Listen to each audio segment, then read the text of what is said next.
Nos encontramos hoy con Carlos Rojano Ginás, diputado, Asamblea del Atlántico.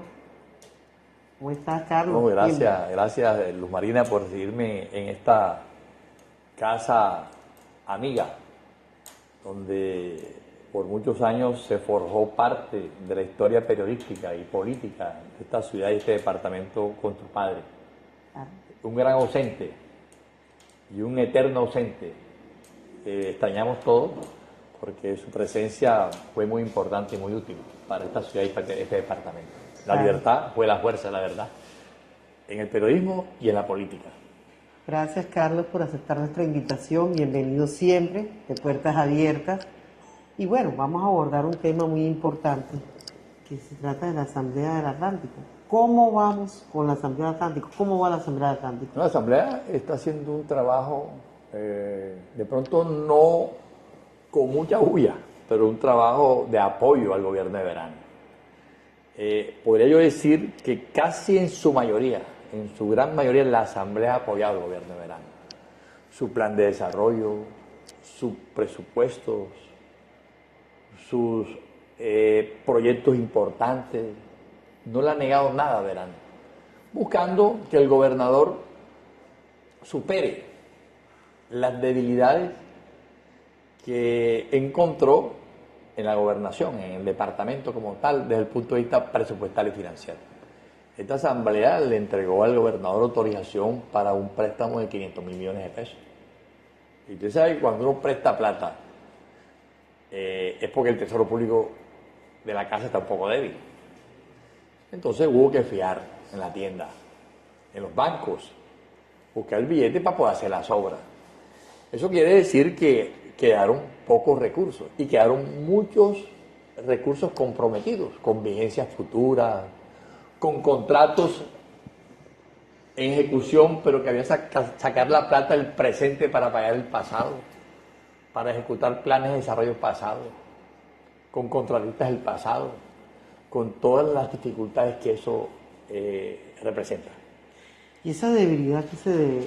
No, esa idea depende de que el gobierno anterior dejó vigencias futuras, dejó deudas con la banca, dejó comprometidos recursos a 10 años en proyectos, a 12 años, a 14 años. Y todas esas cosas le caen al gobierno que está, porque el gobierno es uno solo, el departamento es uno solo. Entonces, Verano cargó esa procesión y también otros movimientos que se dieron de Verano tan generoso, solidario, apoyó al distrito, el área metropolitana y le entregó recursos de la tasa de seguridad para enfrentar el problema de seguridad con recursos de la tasa. Pero eso también lo debilita, porque le quita maniobra como gobernador.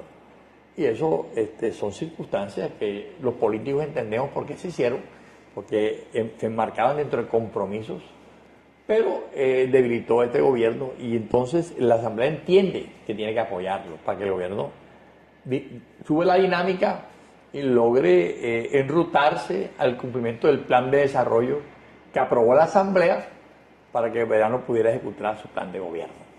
Pero bueno, debilita algunos municipios y fortalece a otros la tasa de seguridad. ¿Cómo lo ves desde esa perspectiva? Lo que pasa es que la tasa no es un impuesto, es una tasa. Y entonces, cada municipio entrega recursos. Hay municipios que entregan 1 peso y sacan 20, es una ganancia. Barranquilla le da a la tasa casi el 70%. Barranquilla le entrega casi toda la plata a la tasa. O sea, en honor a la verdad, Barranquilla merece una mejor retribución de esa tasa, de ese recurso. Bueno, y si nosotros miramos el tema de la seguridad, el tema de la seguridad se focaliza en la capital, donde están los puertos, y en el área metropolitana, principalmente en ciudades como Puerto Colombia, Soledad, Malambo, Galapa, donde están los mayores núcleos poblacionales del departamento. Hay municipios importantes, Sabana Grande, Sabana Larga, y todos los municipios son importantes, pero yo creo que aquí, en estos que acabo de nombrar, está el eje, el epicentro del problema del delito. Y así están las estadísticas, lo dicen de esa manera. Golpear la columna vertebral del delito en estas poblaciones en estas entidades territoriales implica debilitar a las estructuras criminales. Porque ahí es donde está la plata, ahí es donde está el movimiento, ahí es donde está la dinámica de esta estructura. Ahí debe darse el debate, ahí debe darse el enfrentamiento militar. Nosotros hemos venido fortaleciendo, lo hicimos, la Asamblea lo hizo y entregó esos recursos de la tasa para que los ignoraran, porque uno entiende que esa pelea con grupos tan fuertes, incluso grupos nacionales y transnacionales, no puede ser una pelea a cuenta-gota. Mientras nosotros ejecutamos en un año un presupuesto chiquitico, eso se nos viene el mundo encima. Había que adelantar la inversión. Lo importante aquí es que a la Asamblea le corresponde hacer el control político, está pendiente que se invierta la plata. Que se invierta la plata en el parque automotor y que podamos decir tenemos un parque automotor moderno de lujo para enfrentar el delito. Que se invierta la plata en inteligencia y en tecnología, en comunicaciones, en infraestructura, en ampliación del pie de fuerza. Porque eso tiene que ver con fortalecer el aparato de seguridad. Estamos hablando de la policía, del ejército, de las Fuerzas Armadas, estamos hablando de la Fiscalía, estamos hablando de las entidades llamadas a responder en el área local, y son entidades nacionales. Yo le he dicho al doctor Char en discurso y al doctor Verano, de que ellos, en esencia, no tienen la máxima responsabilidad para enfrentar el problema de seguridad, porque el problema de seguridad del narcotráfico, del paramilitarismo, de la guerrilla, de las BACRIM, de las estructuras del crimen, le corresponde enfrentarlo es el presidente de la República, al ministro de Defensa, al director nacional de la policía, al comandante del ejército, al comandante de las fuerzas militares. Yo creo que esos son los responsables de esto, porque Colombia es un solo territorio. Y un alcalde, lo que tiene que hacer, y un gobernador, es hacer la tarea de apoyar, de ser solidario, colaborador, cooperador con esas entidades. ¿En materia de qué? La gasolina, los carros, los CAI, las estaciones, los medios de comunicación, la tecnología, o sea, tiene que ser la inversión ahí. Pero ningún funcionario, ningún secretario de gobierno, ningún director de ninguna oficina de seguridad va a salir como director de la policía a perseguir a los bandidos. Porque no le corresponde, no es su competencia, no es su rol, no es su función. La Asamblea debe hacer un acompañamiento en esa tarea, porque creo que si el Atlántico tiene seguridad, hay desarrollo, hay inversión tranquila. Es que si le quitamos, por ejemplo, el problema de la extorsión a las empresas y a las microempresas, al comercio y a la industria del Atlántico, ya ganamos bastante. Dejamos que la gente no pague un tributo por fuera del Estado en la tienda de la esquina de la delincuencia. Dejamos que la gente pueda invertir con tranquilidad y crecer económicamente con tranquilidad, cosa que no pasa en Barranquilla y en el departamento del Atlántico. Porque la extorsión es un flagelo que golpea con fuerza, incluso con crímenes, con violencia a las personas que producen decentemente en este departamento y en este país. Derrotarla es una tarea de primer orden de las fuerzas de seguridad. Igualmente el tema del sicariato, que se desprende de las estructuras del crimen, de ajustes de cuentas, purgas internas, porque más del 80% de los crímenes no son contra ciudadanos de bien, son contra ciudadanos que están metidos en las órbitas del delito, y por lo tanto esas son las consecuencias, la cárcel o la muerte. Porque le quiero decir a la juventud de esta tribuna periodística que la juventud es que pone los muertos en esto. La juventud es la que llaman a delinquir, porque en esos grupos no meten a los veteranos, no, meten puros jóvenes, incluso menores de edad, a trabajar. Entonces esa juventud, el camino, ese lo que le significa es muerte o cárcel. Ahí no. Y eso el Estado debe entenderlo de esa manera para darle mensaje a la juventud, no en el discurso, sino en las ofertas educativas, culturales, deportivas, desarrollo social, apoyo a emprendimiento, para que la juventud vea un camino diferente y no coja el camino del delito. Claro, bueno, eso es importante lo que acabas de decir, tanto de la juventud como también de la claridad de hasta qué punto un gobernante o un alcalde tiene cierta incidencia como jefe de la policía, porque es que aquí hay una confusión en ese aspecto. ¿Hasta dónde llega esa magnitud de ser jefe de la policía, de un alcalde? No, eso es una denominación, que es una frase, pero es en verdad. El director de la policía de aquí del Atlántico obedece órdenes del director nacional de la policía, y el director nacional de la policía del ministro de Defensa, y el del presidente de la República. Entonces, nosotros no podemos fragmentar el país. Entonces resulta que el alcalde responde aquí y el gobernador aquí. Y allá responde el comandante acá. No, aquí hay una sola nación, un solo Estado, unas solas instituciones. Y entonces el enfrentamiento a estructuras nacionales del crimen es una tarea de orden nacional, de la política nacional de seguridad y convivencia ciudadana. Y eso implica, por supuesto, la colaboración y el trabajo en equipo y articulado con las entidades territoriales. Porque debe ser un trabajo en equipo. Si no hay un trabajo en equipo, si una entidad territorial con su alcalde no camina con el presidente, entonces hay problemas. Hay cortocircuitos. Entonces cada quien va por lo suyo. Y eso afecta conseguir resultados. Entonces la política del presidente por un lado y la política del alcalde por un lado. O del gobernador por un lado.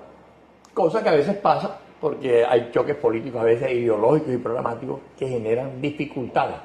Por eso la unidad es importante de todas las instancias del Estado, nacional y territorial, y la articulación de políticas para enfrentar el crimen, porque las estructuras del crimen no se separan, no se dividen y no pelean, andan unidas, trabajando en lo mismo. Los dividimos son los políticos que ocupan cargos y por los intereses particulares de cualquier tipo se enfrentan, y por ego se enfrentan, por la mala vanidad que a veces nos llena el ego y nos lleva a actuar como si fuéramos el llanero solitario. Bueno, y hablando de choques políticos, vamos a trasladarnos un poquito hacia el área educativa. Hace unos días atrás se empezaron a formar ciertos choques a nivel estudiantil, para ponerlo claro, más directo, la Universidad de Atlántico. ¿Qué está sucediendo? Están acusando de politizarla, están acusando de que hay unos enfrentamientos, de que hay manos ahí metidas. ¿Qué está sucediendo? ¿Cómo lo percibes? Yo podría decir con absoluta claridad que la universidad está politizada y de que la confrontación política nacional y regional ha sido trasladada a la universidad, y realmente grupos políticos están enfrentados por la rectoría de la universidad. Y ese enfrentamiento entonces no lleva a la universidad el debate de lo que debe ser la universidad en el plano de la investigación y de la academia y del faro intelectual, que debe ser la universidad un constructor de pensamiento, de conocimiento, de proyectos, y lo coloca en el plano del debate político. Entonces, ese es el problema que hay, porque es que el debate político electoral es un debate politiquero, porque no estamos hablando y nadie escuchó realmente la visión de la universidad que se quería en este debate que concluyó en el día de ayer. Y los resultados se dan, y usted mira de una manera clara de que los resultados se dan con actores de la clase política que fueron colocados hoy como aspirantes y candidatos al superior para ser rector de la universidad. Y eso se da porque esas fuerzas entraron a la contienda de la universidad por ganarse el espacio de la universidad. Ojalá me equivoque y no sea para convertirlo en un nicho electoral, para llevarlo y trasladarlo al debate de Congreso y al debate presidencial y al debate local venidero. Porque eso es lo que le quita entonces altura a la discusión del tema y genera lo que está pasando, la confrontación, la entrada en escena de prácticas insanas que enferman a la democracia, la perturbación de la dinámica democrática de la participación. Y por eso, ojalá, ahora, desde el día de hoy, cuando el Comité Electoral envíe al Consejo Superior la carta con los 5 nombres de las personas que fueron seleccionadas para que pasen al Consejo Superior, y en la sesión del 10 de octubre, presidida por el señor gobernador, se elija el rector de la universidad, lo que prime en la decisión del Consejo Superior sea tener en cuenta la visión de universidad, la honestidad, lo probo que sean los candidatos que estén ahí, y que el que tenga las mejores calidades intelectuales, académicas, en el manejo de la cosa pública, sea la persona que escoja el consejo para que dirija la universidad y no prive los acuerdos y las alianzas políticas. Sí, pero imagínate, entran y que los coletos, unos pocos grupos encapuchados, hacen, digamos, 25 muchachos heridos, una situación que se sale de las manos. Porque esa situación se presenta en el afán y el desespero de boicotear el proceso de la universidad, de no permitir los resultados que se dieron como tal, que son importantes. No vamos pero repito, yo insisto en que eso fue malo, la manera como se dio el debate, muy caliente el debate, de mucho tono, de mucho color rojo. Pero hoy, cuando está en manos del Consejo Superior y del gobernador del Atlántico, la decisión de seleccionar un rector para la universidad, ahora se inclina esa decisión por una persona que realmente sea el que mejores características tenga, calidades intelectuales, académicas, y pueda convertir la universidad en un centro de la investigación, en un centro del pensamiento, en un centro intelectual para el debate sobre lo que es el desarrollo de la región, el desarrollo del país, la articulación de la costa caribe al proyecto de desarrollo del país. Porque esa es la universidad que necesitamos nosotros, ese es el centro más importante a nivel de universidad pública de toda la costa caribe, la Universidad del Atlántico. Ese es un centro donde estudian casi 23.000 estudiantes, jóvenes de estratos bajos la mayoría. Amerita no solo crear edificios, no solo crear proyectos de construcción, sino amerita también que la universidad investigue. Porque no pasa eso hoy en la Universidad del Atlántico, que en la universidad haya investigación, haya discusión intelectual, foros, debates que iluminen el camino de la costa caribe. Carlos, y para culminar prácticamente, la vía que pues, también nos conduce a la Universidad 51B, ¿qué ha pasado con eso? No, usted vio que después de mucho tiempo, la vía sigue sin terminar, lamentablemente, y eso ya es un problema. ¿Por qué? Porque esa vía no tenía el cierre financiero. Hoy me alegró cuando el vicecontralor de la Nación, Sabalarguero incluso, de esta tierra, se puso al frente, hizo una mesa de trabajo y generó unos compromisos. Como coordinador de esa mesa de trabajo, donde está comprometido el gobernador y otros actores, el contratista, para terminar esa obra. Entonces yo creo que ahí ya hay, como te digo, un paso adelante ante ese problema, porque ese es un problema. La 51 es un caos y un problema que afecta a todo el mundo. Pero además es un monumento a la incompetencia, a la desidia, a la falta de compromiso y a lo que está mal hecho. Hoy tenemos la oportunidad con ese compromiso y con esas tareas para cumplir esa meta de ponerlos al día y entregarle al Atlántico una vía funcionando y totalmente acabada. Están los rubros, iba a asistir. No, yo creo que el compromiso que se hizo es en esa dirección. Entonces, yo creo que el gobernador tiene un compromiso y tiene que colocarse ahí. Si el gobernador le entrega al Atlántico la 51B, yo creo que hay que hacer una estatua en la entrada de la 51B. Bueno, pero que no se ponga a mirar, a mirar y a jugar la lleva. Que se concentre en ese que es un problema y le meta todo el andamiaje de la gobernación para que eso se dé. Entonces, ¿la estatua va o no va? La estatua va si verano cumple. Bueno, gracias, Carlos. Bueno, gracias a ti, Luz Marina, como siempre, tan amable.